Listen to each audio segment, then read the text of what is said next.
Welcome to this very special section of the Boat Expo. We are here with my favorite guest of the whole entire expo. This is my wife, Sarah. Sarah, thanks for joining us today and sharing your story. You're welcome. So this is the first time contractually obligated. I wanted to bring Sarah on and get her perspective because when we met, she was not a boater. I had been boating since the age of 5. And boating has always been a huge part of my life.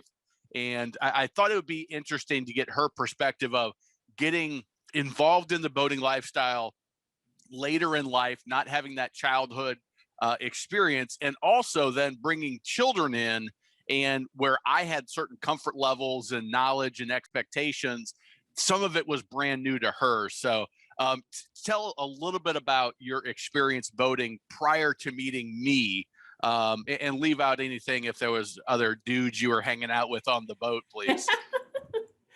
So I grew up in West Virginia, and so I didn't grow up near the coast or any real large lakes. Cheat Lake was the big lake that we were close to. And my grandparents had a cabin on a very small lake, no motorboats, just rowboats. And I remember being out in a paddle boat and a rowboat and that kind of stuff. So we were used to being around water. But as far as boating, I would say the first time that I really was on a boat would have been in college. One of my best friends from college, her boyfriend had a boat, and we would go out on Cheat Lake. And the only thing that I could remember in my brain was my mom telling me the reason why they called it Cheat Lake was because it cheated people out of their lives. And so I was a little bit terrified. But I mean, I was a lifeguard for 15 years, and I taught swimming, and I was a very strong swimmer. So I was around water, and I loved water. But boating was something completely different. And I'm not, as you know, the most adventurous person in the world. So there's usually a little bit of fear associated with that kind of stuff. So when Sarah and I met after dating for a pretty short period of time, I had to know that she was somebody that was for me. So one of the first adventures we went on was we drove to my family's lake house in the Ozarks from the Carolinas. And we spent the week at the lake, and I knew she was a great girl, that she could be the one if she would only pass this test of boating. So was that one of your first major boating outings? Was that weekend at the lake? Yeah. I mean, I had gone, like I said, I'd gone a couple times in college with my friend. And that was really it. And so that was pretty much, I mean, aside from cruise ships, which isn't really boating, that was pretty much the only thing that I had been on. So what about it scared you? What about it was really uncomfortable the first couple times out as you got introduced to the boating lifestyle and being a big part of it? I don't know, because I was so comfortable with the water, I'm not sure that the fear set in until we had kids. But I would say that the most fearful, I was okay as long as somebody else was in control of the boat. I knew you and your brother were very experienced. It didn't bother me to be on the boat with you all in control. I felt comfortable with that. So that I wasn't scared necessarily then, but I mean, even getting on and off from the dock sometimes was a little bit difficult, because if the boat was rocking or whatever, it was a little hard to get on and off the boat and just feel comfortable with doing that. And after that first week, I mean, I think I did. I got over that pretty quick, as long as I was not asked to do anything. Yeah, we still haven't got you to the point where you're running the boat yourself. That's on the list to do, but we haven't got there yet. So what you said, the kids, when we had the kids, I mean, we had Avery out of the water when she was a couple of months old. Emery, the same thing. I mean, she was probably only 3 months old when we went out the first time with her in a couple Avery spring was outings. Too. Well, we kept her off. She was maybe she might have been 3 or 4 months when we took her. It was more towards the fall because she was born in June. So I remember being terrified about her neck and being on the water that young. And so I would not let you take her out that young. I mean, we just put her in the car seat in her life jacket and rolled her on the stroller. I mean, when we took Pontoons out, we put her on the stroller and ran. So what about that as they've gotten older? Now they're 7 and 9. What about that has changed for you? And what advice would you have for somebody that's, man, I'm a little bit nervous about this whole boating thing. It's so brand new to me. What advice do you have for folks there? I think for me, the fun of having the kids and seeing them on the boat, they know more what to do, than I did the first time I ever stepped on. I mean, they get on and they know about the buoys and they're reminding you, Dad, we're pulling away with the buoy out. They know about the anchor. They know where the propeller is. Like they are much more knowledgeable than I was. And I think that the big thing was trust in the operator. I think that you need to, probably if you didn't know what you were doing as well as I trusted you that you did, I would have had more concern. But I think that a class, would have alleviated some of those concerns, and taking me out by myself without that distraction. I think that helped a lot. I was used to it before they ever got on. And so the fact that we could go out by ourselves and you could explain to me all of the things and the workings and, as much as I was willing to listen to at the time, it was in little spurts, but, and we had gone out on the water with a couple of our other friends' children too. And so that was helpful to see how they navigated. But you just always answered any question I had. And I think that that's what put my mind at ease a little bit. It's one of the reasons we're putting together this summer the how to operate a boat safely course, and how to trailer safely, so that you have that knowledge. But I mean, and I found this interesting. I trained your mom. I trained your brother and sister, gave your stepdad a few tips here and there. But I cannot train you. I mean, I have trained hundreds of people how to operate a boat safely, young, old, kids, guys, girls, grandmas. But you're my wife, and I can't train you as a wife. And I think what you said of taking a class, getting somebody else to give you that knowledge, maybe spouse training spouse, at least for our relationship, isn't the best idea. Should we bring up when you tried to teach me how to drive your standard? No, we should not. So knowing your relationships and pulling in expert advice when you need to, I think is key.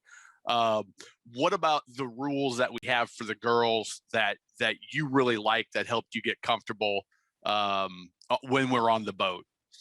When we're on the boat, the life jackets, we have a kind of no tolerance rule with the life jackets. We even have that on the dock. They're not allowed down there without their life jackets on. And even when they were teeny tiny and their life jackets were so probably uncomfortable for them, but I think that made them used to it. They don't even question now. This idea of taking them off for breaks, or, while we're sitting still and they're having snacks, or if you are on that boat, you have your life jacket on, and we don't compromise on that. And they got used to it. Sometimes I think what we think of looking uncomfortable is fine for them. They just want to be out there so bad that they don't care. And we also we got Emery a brand new life jacket because it was rubbing under her arm a little bit, and we found one that fit her a little bit better. I think getting the right equipment helps that as well. We got good life jackets. Like the other tip that helped with that was her swim shirts. So we went and got swim shirts that came down about elbow length. so that it stopped it from rubbing. And it also helps because then the sun's not beating down, which, I get a little bit concerned about on her shoulders. So that helped a lot. I would say, teaching them to be helpful on the boat and to know what to look for.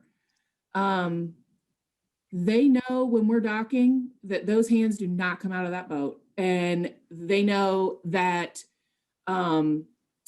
they have a job to do. They get the buoys out and they, hook them on, and they know exactly how to do that. They're learning how to tie it down.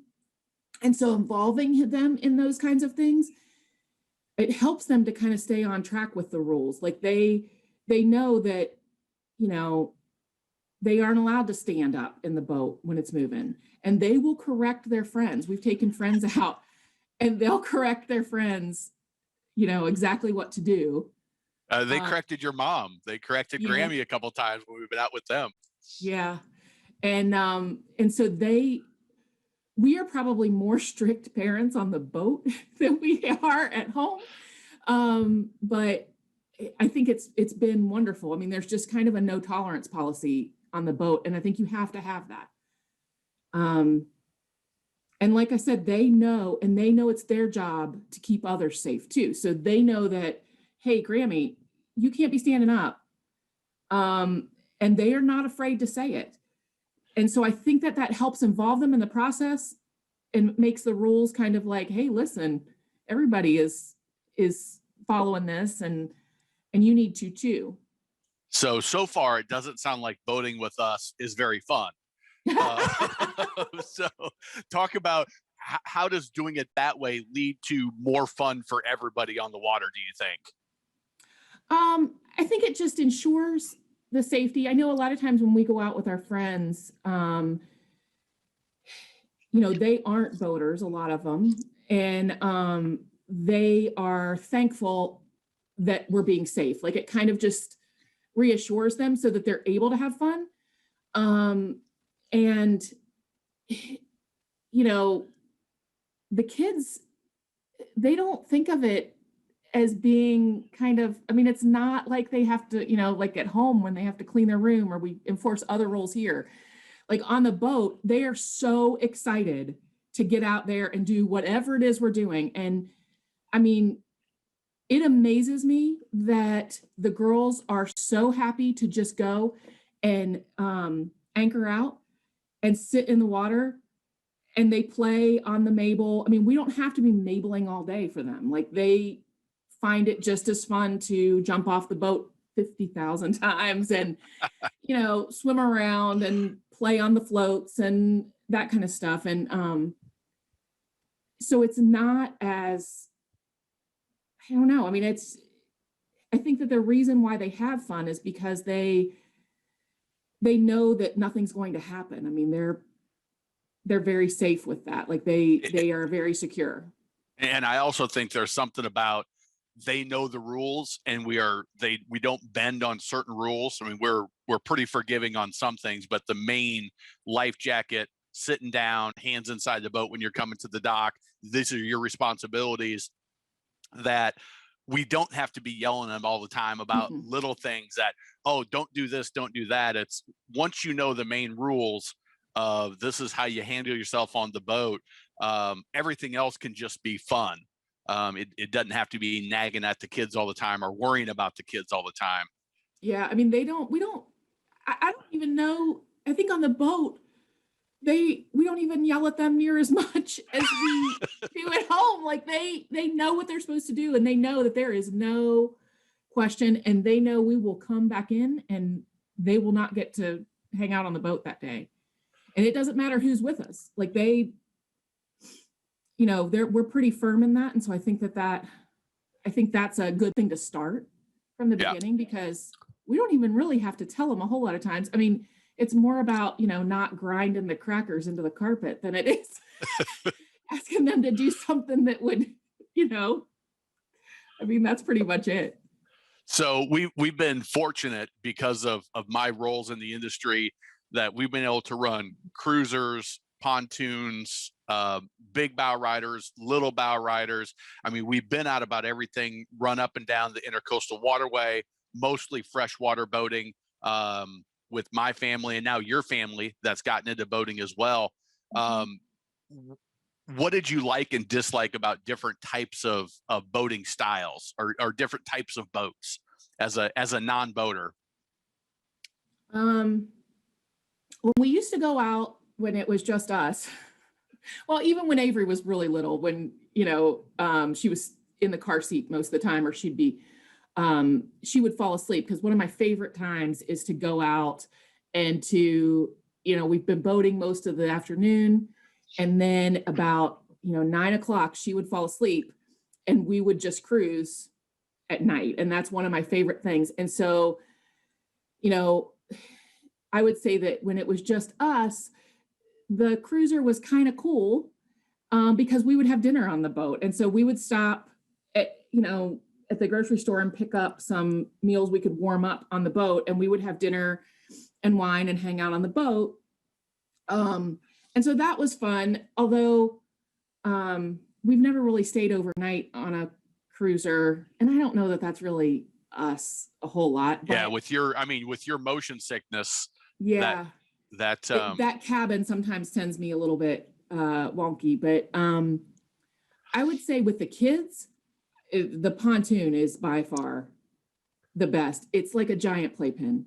I mean, when we would be at the dock in the Ozarks, we would put a water table on the pontoon, and they were toddlers. Our nephew and Avery mainly, those were the two oldest. And we would put them on the pontoon, lock them in, and they'd play with the water table. They'd have their life jackets on and everything, but we could sit on the dock and not constantly be jumping up that they'd be falling in all the time. And so it's like a giant playpen on the water, and it's wonderful. That was probably with the kids, as super young, the pontoon was by far the most favorite. And I would say that's probably what I would lean towards. Although now that we have, we rode mostly with your family on the bow riders. And I love your brother's boat. It's fun to go out on, but it's not something that I would have. Please, Steve, don't hate me. I love it. It's fast and it's super fun. But as I said before, I'm not very adventurous. And so, the bow rider is wonderful. I think it looks a little better than the pontoon. I kind of like how it looks. And in Tennessee, we have the bow rider, and it's wonderful. The problem is the amount of people that you can fit on it sometimes. And that's why Steve's boat's great.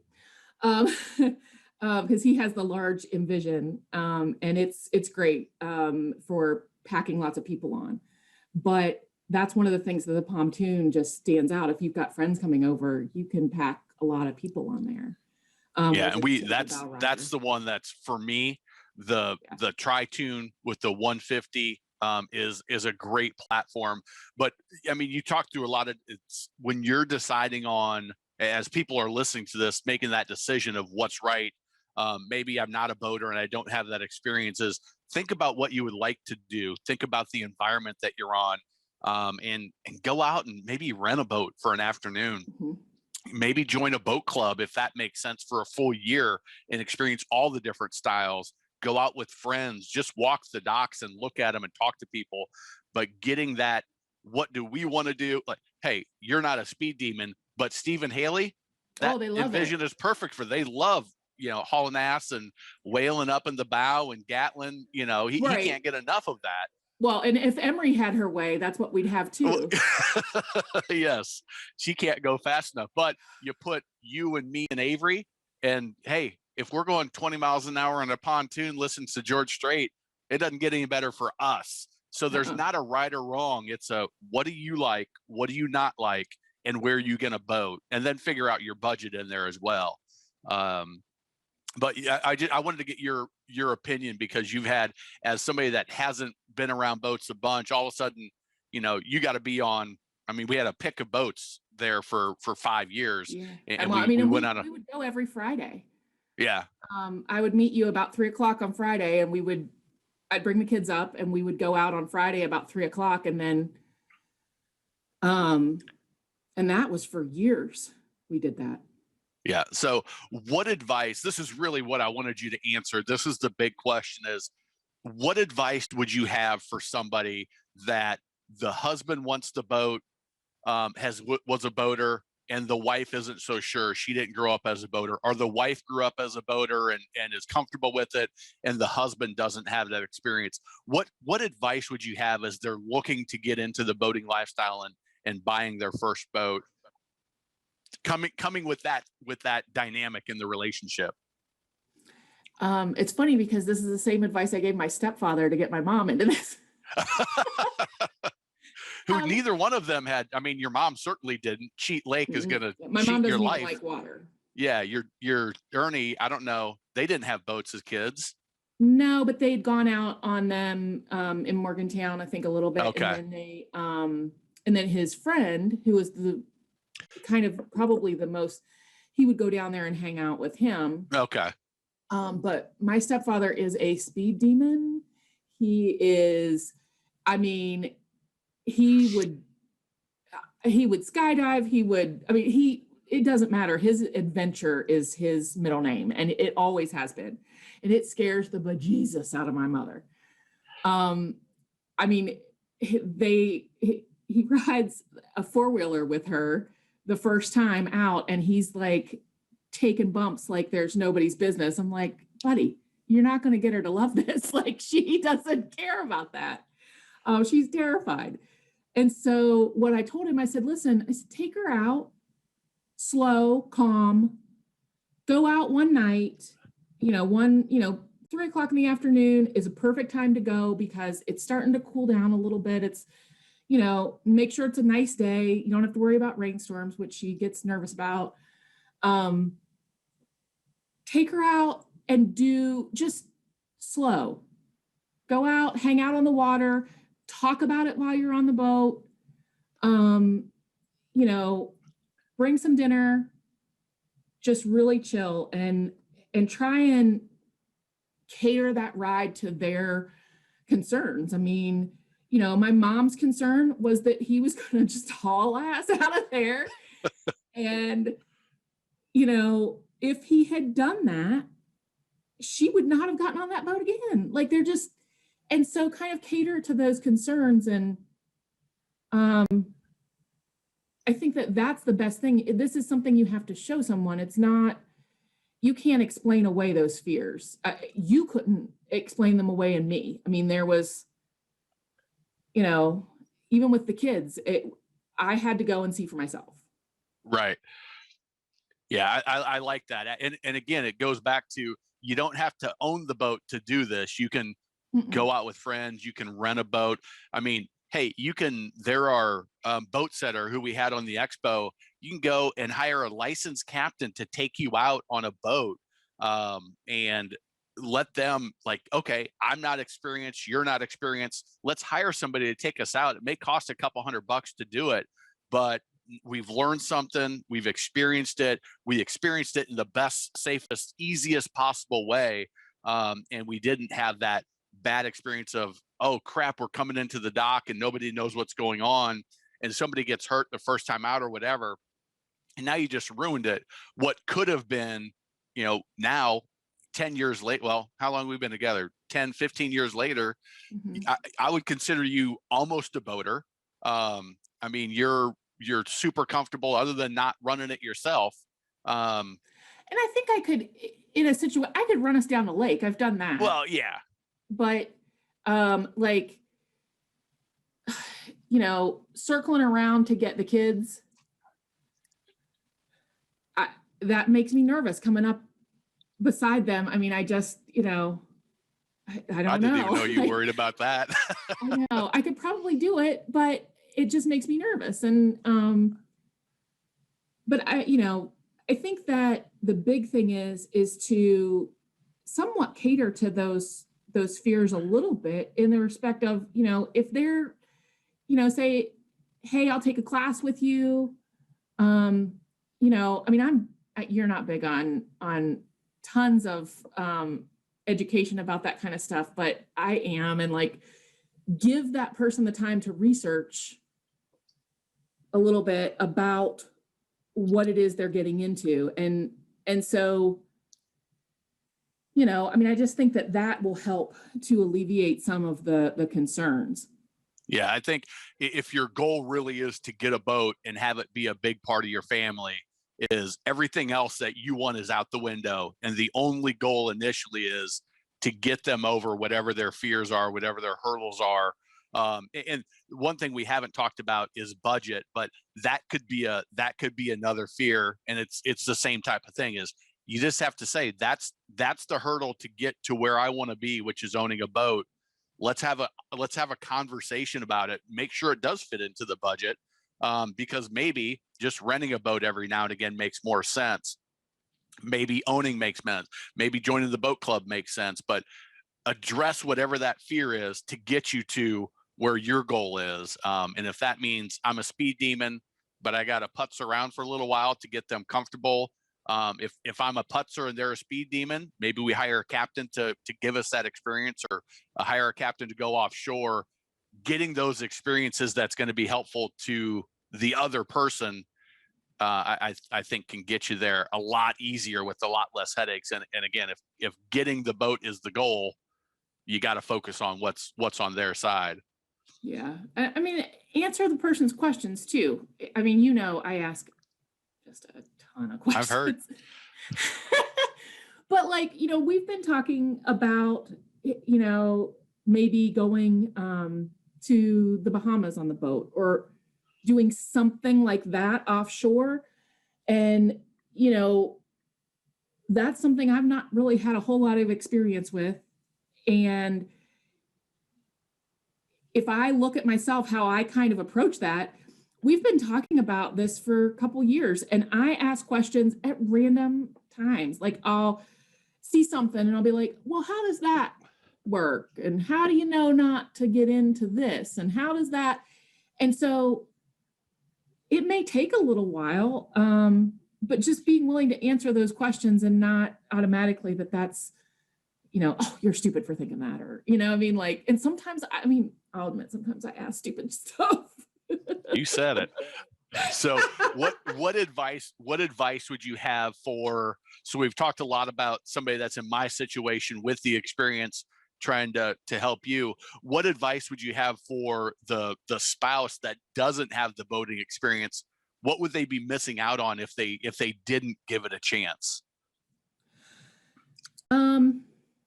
It's probably one of the most relaxing experiences that I have. I can get pretty stressed out with work and the kids and the whole just, mom life. Like, it just sometimes overcomes me. And so, that's my stress relief. There is nothing like getting out in the middle of that lake. I don't bring my phone out. Nobody can contact me. I don't look at email. And the kids are doing things that I want them to do. We are pretty, not anti-technology, but I don't like them in front of a screen all the time. And they are playing together. We go out as a family. It is time that we can just be with each other. There's not interruptions. And we may watch 150 cannonballs and judge who jumps the best. But that is, it's just simpler to me, and it's more fun, and it's relaxing. And there's not really a vacation that I enjoy much more. I like being out there where there's just no other distraction. Yeah, I think the memories, to me, it's the they're never going to have them on the water at this age again. And every time we go out, it's something more fun, whether they're playing bartender, pretending they own the bar and are serving drinks and to everybody, or they're learning to ski, or doing the Mabel, or doing their cannonballs. They're going to find something ridiculous to do and have fun, and just the smiles and the memories and the pictures and the videos that we have, once that goes away, like if you miss it at this age, you're going to miss it forever. Well, and they aren't ever bored.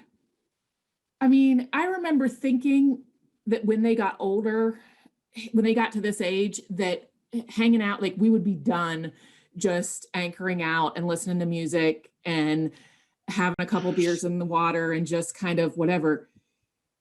They are never bored. And they love it as much as we do. And they do, they do goofy stuff. And they, you have all the adults out there talking and hanging out, and sometimes they're the only two kids that are there. And they, like you said, they do their bar, which bad parenting, but whatever. And they, they play on the float, and they make up crazy games, and they watch for the turtles, and they people watch, and they will tell you what other people are doing wrong on their boat. And so they are never bored. And it's not as like, we're pretty chill people. We don't, we aren't super, we aren't riding up and down the lake all the time, and we're not on the skis all the time, and we're not on the Mabel all the time. We like to just chill. And I think they relax too. Yeah, that to me is some of the best times, and the conversations that you have out in the water.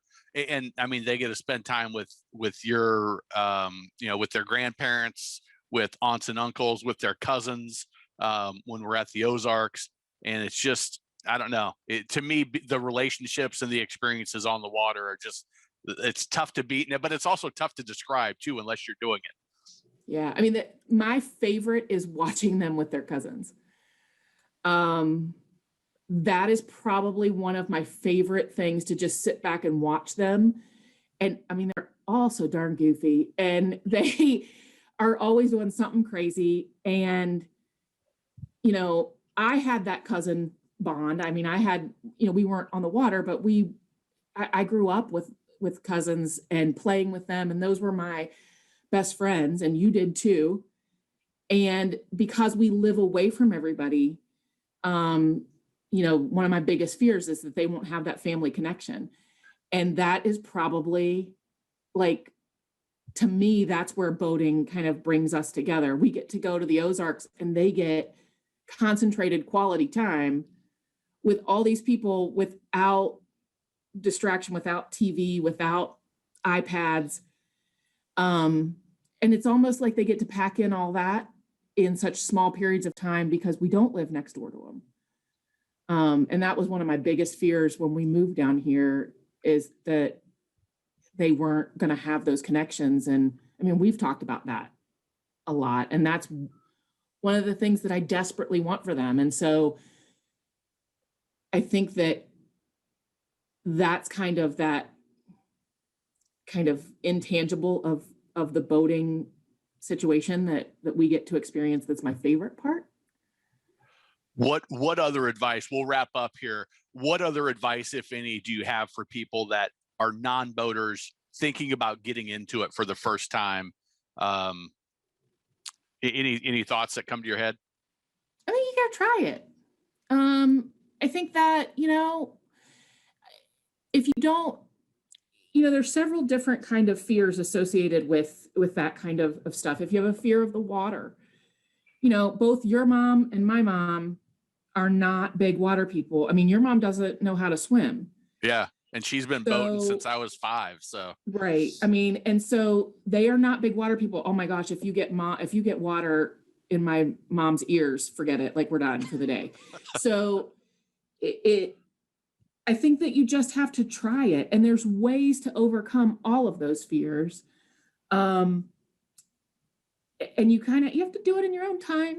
I mean, it takes a little bit of work on the partner who's used to doing it. But I think there's ways to overcome that. And no matter what, kind of preconceptions that you have about it, you can still have fun. And I think that's the important part. Yeah, I mean, it amazes me that your mom doesn't swim. And she loves a boat ride more than anyone. I mean, heck, at almost 70, she was out on the Mabel with the kids. Yeah, she was Mabeling with her 3 grandkids.